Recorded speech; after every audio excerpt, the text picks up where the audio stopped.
네, 여름에 브레이지어를 입고 있는데 땀을 많이 흘려서 가려워하기 시작했던 것 같다. 이것 또한 바로 에서 가려움증으로 발전한 것으로 볼 수 있습니다.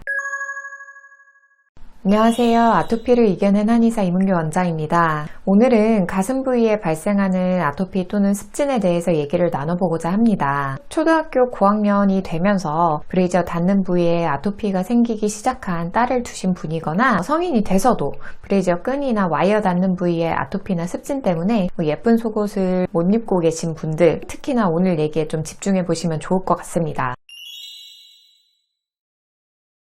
가슴 부위에 아토피나 습진이 있는 분들은 대체로 비슷한 내용으로 불편함을 호소하십니다. 속옷이 조금만 쓸려도 가려워요. 자극이 적고 이제 편한 속옷으로 바꿔봐도 가려움증이 잘 나아지지 않아요 라고 말씀을 하시는 건데요. 어떤 사람들은 이제 딱딱한 와이어 있는 브레이저, 면이 아닌 거 이런 거를 입어도 별 문제가 없는데 왜 나는 면으로 되고 와이어도 없고 이런 걸 입는데도 아토피나 습진이 잘 낫지 않을까 굉장히 답답하실 것 같습니다. 이제 유방 부위나 이제 가슴 부위에 산발적으로 동그랗게 이제 습진이 일어나는 경우도 간혹 있기는 하지만 대체로 와이어나 끈을 따라서 어려워하시는데요. 등 쪽으로도 마찬가지로 그 속옷 끈이 닿는 이 세로선과 가로선이 닿는 이 교차하는 부위를 제일 많이 가려워하십니다. 그렇다면 왜 하필 이 부위를 이렇게나 가려워하는 것일까요? 단순히 속옷 문제일까요? 가슴에 브레이저 라인을 따라서 생긴 아토피나 습진을 치료하기 위해서는 촉각 방어에 대해서 잘 이해하셔야 합니다. 촉각 방어라는 것은 살에 닿는 감각이 유독 과민한 상태를 얘기합니다. 촉각 방어를 가진 분들은 다른 사람들이 민감하게 반응하지 않는 그런 자극에도 굉장히 민감하게 반응하게 되어 있습니다.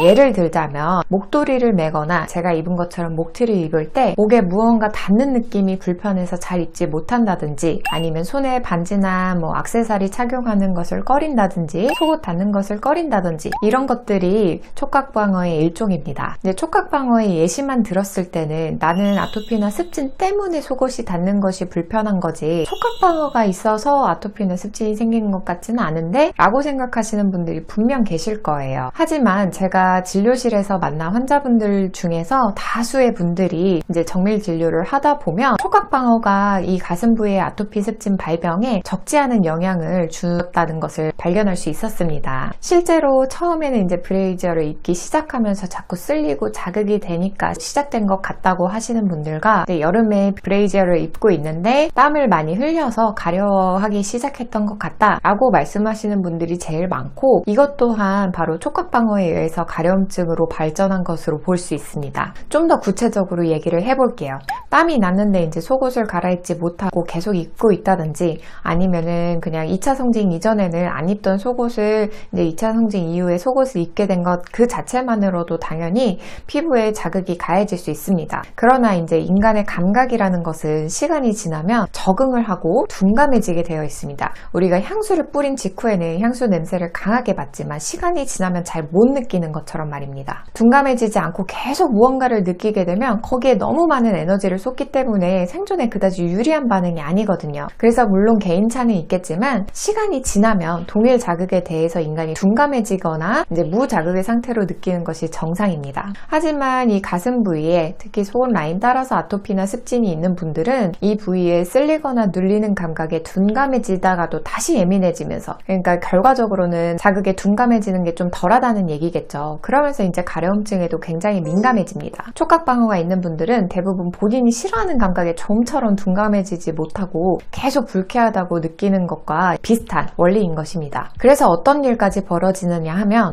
브레이저 끈 닿는 부위에 아토피나 습진이 심한 분들은 결국에 마찰이 많은 곳이라고 한다면 꼭 가슴이 아니어도 그런 부위들마다 아토피나 습진이 잘 발생하는 경향이 있습니다. 그래서 이제 바지 그 허리선 닿는 부위, 벨트 닿는 부위라든지 아니면 사타구니의 그 팬티 라인, 겨드랑이의 옷, 시접 부위, 머리카락 닿는 이런 목덜미, 옷의 등 상표 달린 부위 이런 데도 이제 아토피나 습진이 있는 경우들이 굉장히 많은 건데요. 지금 당장은 이제 가슴에만 아토피나 습진이 있다고 하더라도 증상이 악화되면서 좀 전에 말씀드린 말씀드린 부위로 증상이 퍼져나가기도 하고요. 머리카락이 조금만 건드려도 가려워서 막 벅벅 끓게 된다. 옷 닿는 느낌이 조금만 실오라기가 건드려지는 느낌만 나도 그때부터 미친 듯이 정신 놓고 긁게 돼요. 이렇게 말씀하시기도 합니다. 그렇다면 이렇게 촉각에 민감해져 있는 분들의 아토피나 습진은 어떻게 치료해야 될까요? 촉각 방어 증상을 개선을 해야겠죠. 그러기 위해서는 감각에 익숙해지도록 하는 게 좋다고 하는데 실질적으로 아토피나 습진이 있는 분들은 단순히 닿는 것이 불쾌한 수준을 넘어서 닿는 느낌이 들면은 가려움증으로 이어지고 그것 때문에 이제 손으로 피부를 벅벅 긁으면 피부 손상이 되고 그래서 이제 피부염도 굉장히 가속화가 되기 때문에 단순히 감각에 익숙해지는 것, 둔감해지는 것만으로는 아토피나 습진이 저절로 치료되지 않습니다. 촉각이 이렇게 민감해져 있는 분들은 아토피나 습진이 나기 위해서는 몸의 열을 잘 해소하는 것이 굉장히 중요합니다. 이제 더위를 타지 않게 만들겠다는 게 아니고요. 몸에서 불필요한 열이 해소되지 않는 것, 이것을 치료해야 된다는 뜻입니다. 대체로 이제 신경계는 열에 민감하게 반응을 합니다. 우리가 어떤 물건을 만지거나 쓰다듬을 때 손이 꽁꽁 얼어 있으면 감각이 둔해져서 잘 느껴지지 않지만 손을 따뜻하게 녹이고 나면은 이제 물건이 얼마나 부드러운지 까칠한지 이런 것들을 더 많이 잘 알 수 있잖아요. 그것처럼 몸에서 열이 불필요하게 많아지면 단순히 감각을 잘 느끼는 것뿐만 아니라 불필요하게 예민해질 수 있습니다. 그뿐만 아니라 원래도 이제 가려움증을 느끼는 신경 자체가 따뜻한 온도에서 더 활성화가 되고 차가운 온도에서는 덜 활성화가 되기 때문에 아토피나 습진이 있는 분들이 피부의 온도를 냉찜질로 시원하게 만들어주면 가려움증이 덜해지는 게 이 원리입니다. 그래서 특히나 이 촉각 방어가 있는 분들이라고 한다면 가슴 라인 따라서 가려운 분들이라고 한다면 피부뿐만 아니라 몸에서도 불필요한 열이 발생하는 거를 잘 내려주는 게 가려움증 치료에 굉장히 중요하겠습니다. 이때 단순히 찬물로 샤워를 하거나 찬 음료를 마시거나 오이나 탄 성질이 있다고 알려진 음식을 자주 먹는 것 이런 것만으로 피부 문제를 해결하는 분들이 종종 계시는데요. 인체에서 불필요한 열을 단순히 찬 음식이나 음료를 섭취한다고 해서 잘 해소되지 않습니다. 딴 분비에 문제가 생겨서 열이 잘 해소가 되지 않는 경우도 있고 만성 비염과 같이 약간의 감기 기운 이런 게 있어서 몸에서 열이 잘 해소가 되지 않을 수도 있고요. 너무나도 다양한 요인들이 열을 만들어내기 때문입니다. 오히려 너무 찬 성질의 음식만 많이 먹다 보면은 소화기에 자극만 되기도 하기 때문에 내 몸에 불필요한 열을 만들어내는 정확한 원인이 무엇인지 그거를 찾아서 거기에 맞게 치료를 하는 것 그것이 최우선적으로 중요하다는 말씀을 드리고 싶습니다.